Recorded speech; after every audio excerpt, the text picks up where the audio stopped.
अखेर शिरूर लोकसभा मतदारसंघामध्ये पुन्हा एकदा डॉक्टर अमोल कोल्हे विजयाच्या मार्गावरती आहेत आणि प्रचंड मताधिक्याने तुम्ही निवडून येण्याच्या मार्गावर आहात.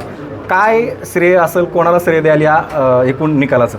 आता शिरूर लोकसभा मतदारसंघातल्या मायबाप जनतेला हे श्रेय आहे. त्याचबरोबर महाविकास आघाडीच्या घटक पक्षाच्या प्रत्येक कार्यकर्त्यानं जी जीवापाड मेहनत घेतलेली, या मेहनतीला हे श्रेय, आदरणीय पवारसाहेबांच्या करिश्म्याला हे श्रेय आहे. पवारसाहेबांच्या करिश्म्याला, पण अजित पवारांनी मात्र तुमच्या विरोधात खूप मोठी ताकद लावली होती. शेवटच्या टप्प्यापर्यंत सर्वात जास्त सभा या ठिकाणी झाल्या होत्या. त्यानंतर सुद्धा हा विश्वास होता? नक्कीच हा विश्वास होता ना. हा विश्वास होता म्हणून तर स्वतः उमेदवार असताना सुद्धा तब्बल 6 लोकसभा मतदारसंघांमध्ये बाहेर प्रचाराच्या सभा घेतल्या. इतकंच नाही तर स्वतः उमेदवार असताना एकूण 18 सभा या लोकसभा निवडणुकीत इतर उमेदवारांसाठी घेतल्या. कारण यामागे शिरूर लोकसभा मतदारसंघामध्ये आदरणीय पवारसाहेबांनी जे पेरून ठेवलं आणि शिरूर लोकसभा मतदारसंघातल्या मायबाप जनतेनं जो निर्णय घेतला होता हा ठामपणे दिसत होता. गेल्या 5 वर्षात जी काही कामं केली या कामांवर विश्वास होता. त्याचबरोबरीनं महाविकास आघाडीच्या घटक पक्षांच्या प्रत्येक कार्यकर्त्यांची ताकद उभी केली, या ताकदीवर विश्वास होता. 400 पार असा नारा पण होता मोदींचा, आणि मोदी की गॅरंटी ती सुद्धा कुठे दिसत नाही आता. ही गोष्ट मी आधीपासून सांगत होतो. एक परसेप्शन क्रिएट करण्याचा प्रयत्न होता आणि आत्ताही मला खात्री आहे की अजून 1 तासात 1.5 तासात कदाचित आपल्याकडेच ही बातमी येईल की महाविकास आघाडी आणि इंडिया आघाडीचं सरकार हे देशात येते. ही बातमी लवकरच या नव्या सरकारमध्ये अमोल कोल्हेंचं स्थान काय असेल?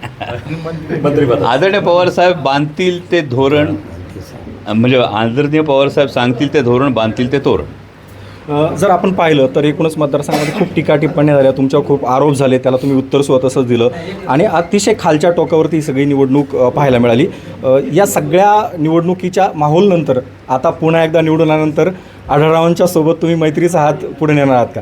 माझा कधीच बांधायला बांध नव्हता. मी कधीही वैयक्तिक टीका केलेली नाही. माझे जे काही मुद्दे होते हे कायम मुद्दे लोकशाहीच्या दृष्टीनं जे महत्त्वाच्या गोष्टी होत्या त्याच फक्त गोष्टी उचलल्या. आणि मैत्रीचा हात म्हणजे हा काय बांधायला बांध नसतो. त्यामुळं पदं येतात जातात, निवडणुका येतात जातात, माणुसकी टिकली पाहिजे, देश टिकला पाहिजे. मी मागे पार्लमेंटच्या भाषणामध्ये बोललो होतो की तुम रहो न रहो, वो रहे न रहे, ये देश देश रहना चाहिए. त्यासाठी प्रत्येकाने प्रयत्न करणं गरजेचं आहे. शेवटचा प्रश्न म्हणजे मागच्या वेळेस तुमच्यावर टीका झाली किंवा तुम्ही मतदारसंघामध्ये फिरकला नाहीत, यावेळेस नेमकं काय करणार आहात? मला असं वाटतं त्या टीकेचा जो काही फॉल्स परसेप्शन करण्याचा प्रयत्न करण्यात आला होता, ह्या फॉल्स परसेप्शनला उत्तर मायबाप जनतेनं मतदानातून दिलेलं आहे. आणि त्यामुळे जी जबाबदारी, विशेषतः या टीकेला उत्तर म्हणून नाही पण दुसऱ्यांदा शिरूर लोकसभा मतदारसंघातल्या मायबाप जनतेनं विश्वास ठेवल्यानंतर ही नक्कीच जबाबदारी आहे आणि जबाबदारी पूर्ण करण्यासाठी प्रयत्नांची पराकाष्ठा करणे माझं कर्तव्य आहे. मतदारसंघातले कोणते टॉप 2 महत्त्वाचे प्रश्न या निमित्तानं तुम्ही सोडवणार पुढच्या काळात? नक्कीच आता हा प्रयत्न तर मार्गी लागेलच.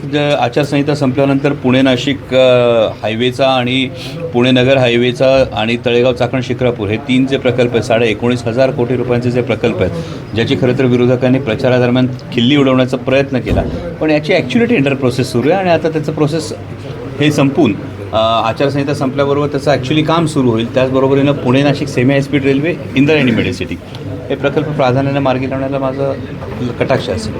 नक्कीच. तर हे होते डॉक्टर अमोल कोल्हे, खासदार, पुन्हा एकदा शिरूर लोकसभा मतदारसंघामधून निवडून आले आणि त्यांनी मतदारसंघातल्या महत्त्वाच्या प्रश्नांवरती आता ते आवाज उठवणार आहेत किंवा ते प्रश्न सोडवणार आहेत. पण दुसरीकडे मात्र केंद्रामध्ये जे सरकार येईल त्यामध्ये सत्तेतसुद्धा ते महत्त्वाचे मंत्री असतील, हे सुद्धा या निमित्ताने पाहायला मिळते. Video Smita Shinde, sir, Raichand Shinde, news 18 Lokmat, Shirur, Pune.